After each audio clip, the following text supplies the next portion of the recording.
Hello, everyone. I'm Marty Chinesky, along with my good buddy Ken Brown. We are your host of the local sports wrap-up here on Wyandotte Cable Channel 15. Today is August 30th, 2021. Go Taylor, go Taylor, go Taylor. They get a standing O from us, that's for sure. Definitely. Hey, you got the blue shirt? Yeah, we wore our Taylor colors. Oh, there you go. Yeah, I like it. yeah. I have one with orange sleeves and everything, man. Okay. I was going to overdo it today. But, it's funny. The minute that game ended, I texted the president of the league, Doug Lutier, and I said, you can breathe now, because bases were loaded with 2 outs, and the winning run was at the plate. Well, yeah, because there was the bottom of the 6th, so the winning run was at the plate. No, Taylor was home team. They could have had him last ups. But he was like, no kidding. No kidding. Well, that's a way to end it, right? You get the bases loaded, kids feel good, outfielder's a hero.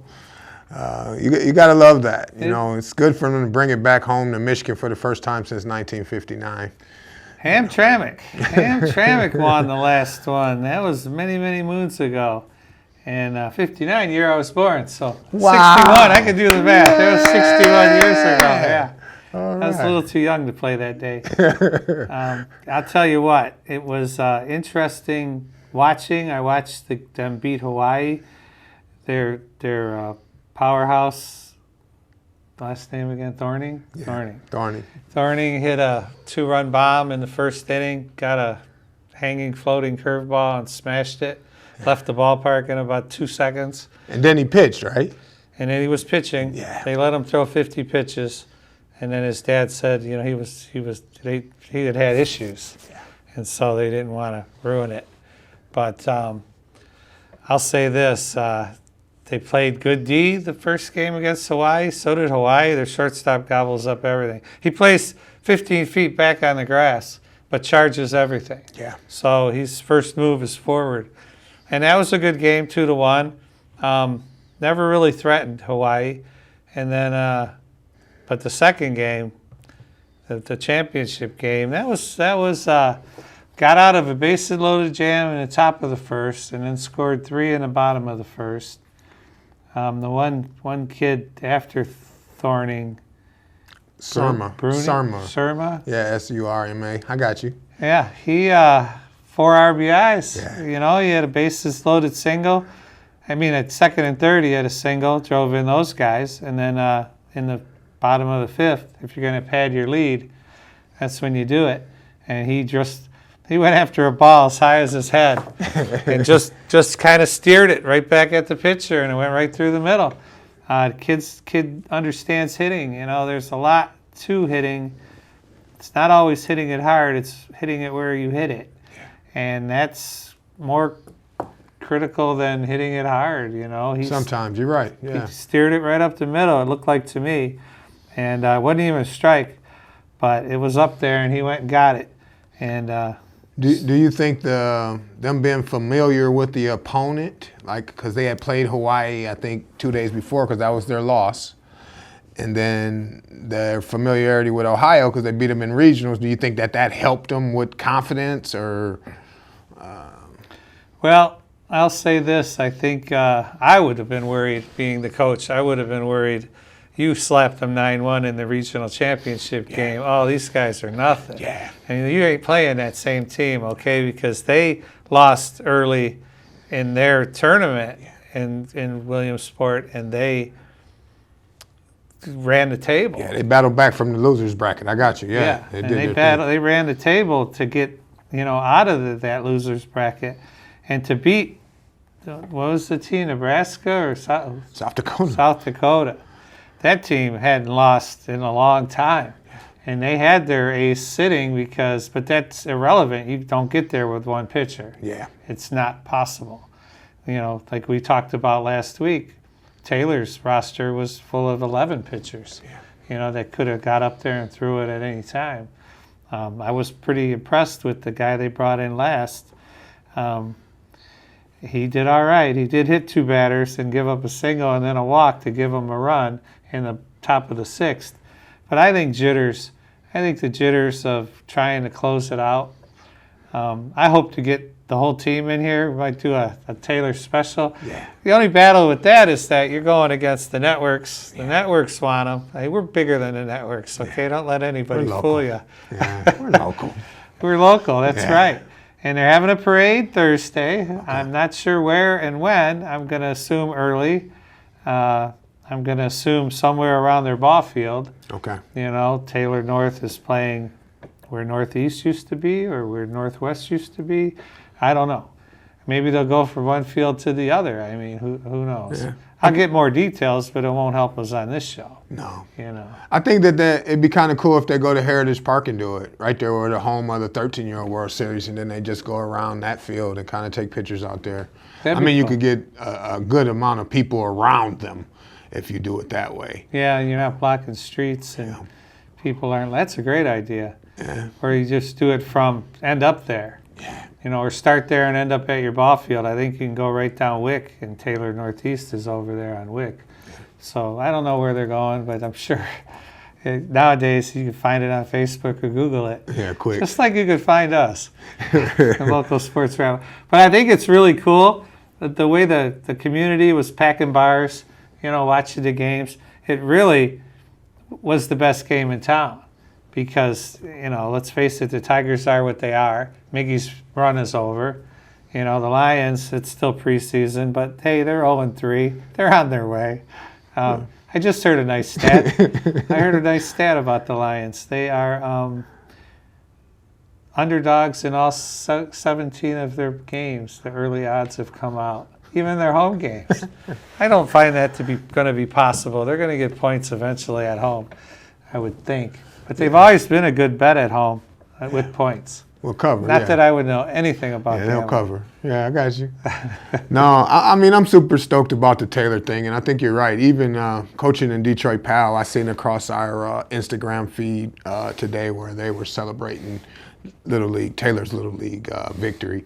So I think the whole state of Michigan has kind of wrapped themselves around these kids and kind of, you know, understand what they're going through. So, or want to live through them, you know. And then think about it, you know, the 11 and 12-year-olds, and now they always have a representative, excuse me, on the 13-year-old World Series. They always have a rep. And if they can compete against the rest of the country in those, first you have to beat the other teams in the area, but you represent the state of Michigan, which is kind of cool. Yeah. And they're the host team, so that's what it is. They're the host team. Yeah. They may not be the Michigan State winner, but they're a host team. And hey, they could do this next year. Yeah. With some of the same kids will be 13, but they got a lot of 11-year-olds on that team. Okay. You have to get lucky, you know, but there was nothing lucky about it. 58-9 in the districts. Yeah. 31-2 or something like that in the. Somewhere in there. The regionals, I got you, and then the state. And then they're dominant. They're dominant, yeah. I know it wasn't as lopsided in the national team. As I sat watching, there isn't a team in that thing that didn't belong. No. You know, you don't get there by luck. No. You know, their bats went silent a couple times when they lost to Hawaii, but you know, you can't hit it great every time. Well, even the best hitters only do it 3 out of 10. Yeah, Hall of Famer. Yeah, 3 out of 10. I don't know. I think that they play well. And the thing that I took away from is Commissioner Mike, right? Your guy?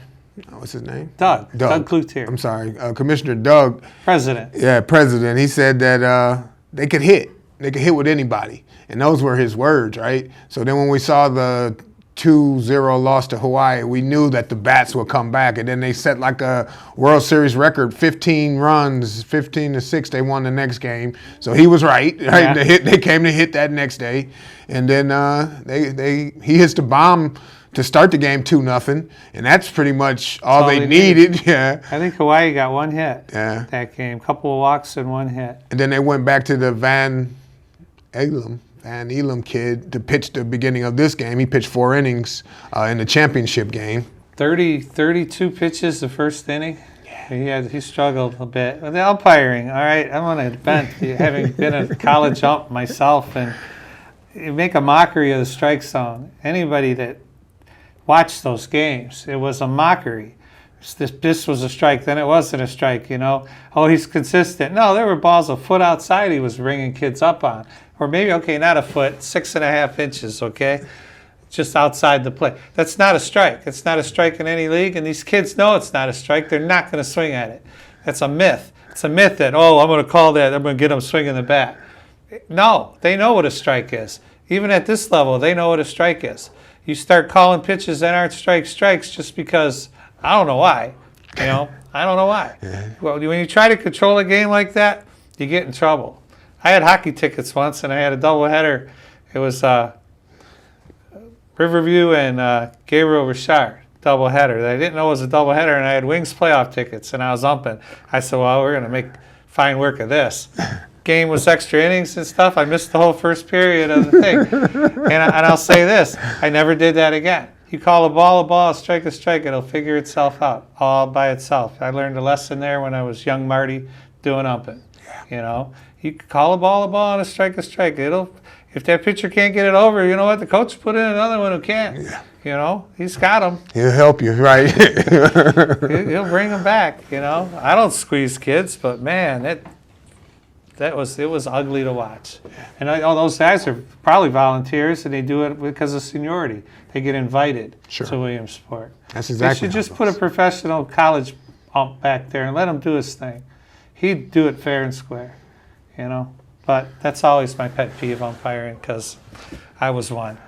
I may not have been the greatest one, but I was one. Right. So you got to take pride in it. Yeah. I think the last thing that I'll say about that is, I think that when you saw that they actually played Ohio again, the only reason I didn't think it would set in like that overconfidence is because it's the world's biggest stage, right?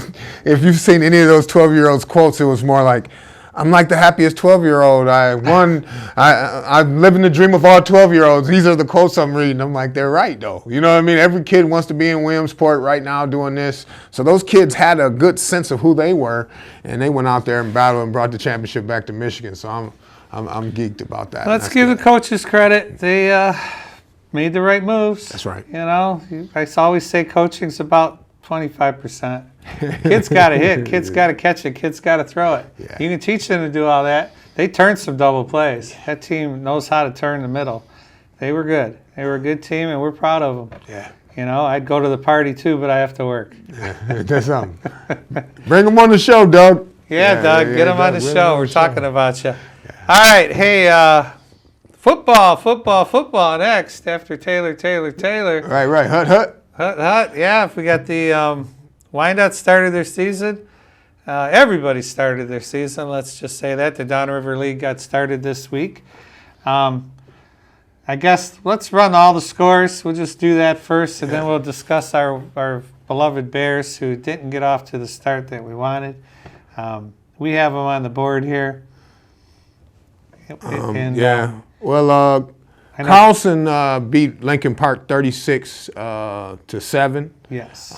Chelsea actually beat Trenton 40 to nothing. Look at that. And then Edsel Ford squeaked by Southgate. That would have never happened last year. Edsel Ford wasn't very good. Okay. But again, the COVID year, how do you judge? It's tough. And there's no shocker at the next line. Yeah, Woodhaven beat up on Taylor 40 to nothing. Little League World Series or not, they beat up on that high school football team. Yes, they did. Yeah. And you know, the Little League kids in the 13-year-old World Series a couple years ago that were solid, they're playing for the Woodhaven baseball team that's always solid. Oh, yeah? Yeah.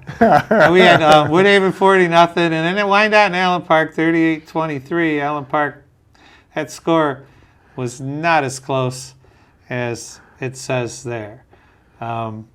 Let's talk about that. Wyandotte took the opening drive down the field, looked good, and then fumbled the ball.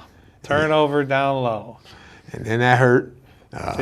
Allen Park came back, I think. They ended up kicking a 30-yard field goal. That was the extent of that scoring. And then there really was only one more score in the whole first half. 10-0 at the half. Wyandotte's got to feel pretty good about themselves. They got one of the fastest kids downriver at wide receiver. Just send them deep 5 times a game and hope you connect twice, maybe. That would be nice. Okay. Not that Coach Adams is a good coach. Yeah. Interesting stat, Allen Park and Wyandotte. In the last 10 years, neither school has had a losing season. Yeah. So you coming out the gate with one of the best teams downriver, and so were they. Yeah. You know, and they prepared, and just, you know, football's a funny game. I haven't seen it. It was on the cable channel, but I haven't seen a whole lot of TV in the last week. Well, I know Allen Park, they said, had 3 70-yard touchdowns. Yes. So those were some breakdowns. One of them, I believe, was on special teams. We had a 70-yard run. Yeah. And like a 60-plus yard pass play, which, did someone fall down? Did somebody miss an assignment? Did you just get beat deep? It happens. Yeah. You know, you got to have short memories when you're playing back, defensive back. And I think that overall, special teams will get better throughout the season because normally those kids are maybe kids that don't start on offense or defense, and then they're getting on the field. So they're getting used to each other and get used to where their lanes are. So I think that special team stuff can be fixed relatively quick. So I wouldn't worry about that. And you're right, the score wasn't as close as 38-23, but at the same time, you had some momentum changers where we had a turnover at the end of the game, scored right before the clock ran out. So yeah, Allen Park never punted the whole game to that last until the last series, and they were punting with about a minute left, and they snapped the ball over their punter's head. And so we ran back and covered it and probably scored the next play. And that got us a late touchdown. That brought the score closer than it was. But obviously, you know, you never know what you have till you play a game. You know, I don't know if they learned anything on that 4-on-4 thing that, you know, four-way scrimmage. I got you. I'm sure they learned something. It's not going to get any easier for the Wyandotte Bears this week coming up as they travel. Yeah, they have to travel off to Waterford Mott. Yeah. Sounds like a solid team. There's our lineup here. Allen Park is hosting Taylor. They're going to coast through that game. Edsel Ford and Carlson. Carlson, I didn't see what they did. They won. 40-0 on Trenton. Oh, that was Chelsea. No, that was Chelsea. Carlson actually beat Lincoln Park 36-7 or something. So that might be a decent game. Lincoln Park, Woodhaven. Sorry, hope it's not homecoming. It's not. It can't Trenton and Southgate. They're hosting Southgate. And then, like I said, Wyandotte's going out to Waterford Mott. And Gabriel Richard's playing Clinton. Yeah, and Gabriel Richard, they had a nice outing. They did lose to Grosse Ile 40-21, but for all intents and purposes, they kept it kind of close. Those are the coaches that were at...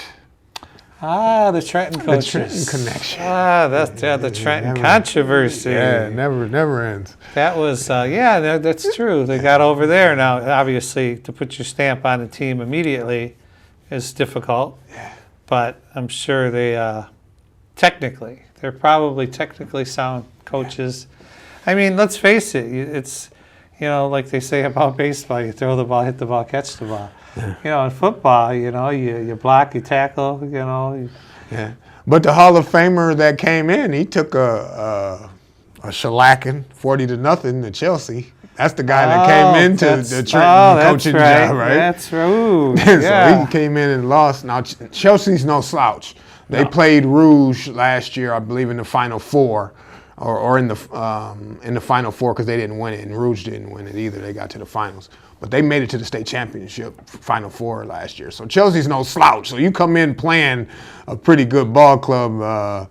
So hopefully that's not a sign of who he is. No, not at all. I guess we'll figure it out when they start playing the interleague games, which he starts this week. Yeah. Where we get our one game out of the way this week also, the non-league game. Yeah. So they're all going to play, 8 or 9 games? There's 10 teams in our league, I'm going to assume, maybe 11. Yeah, it should be 9 games. 9 games. But they're only playing 1 away. They usually play 2.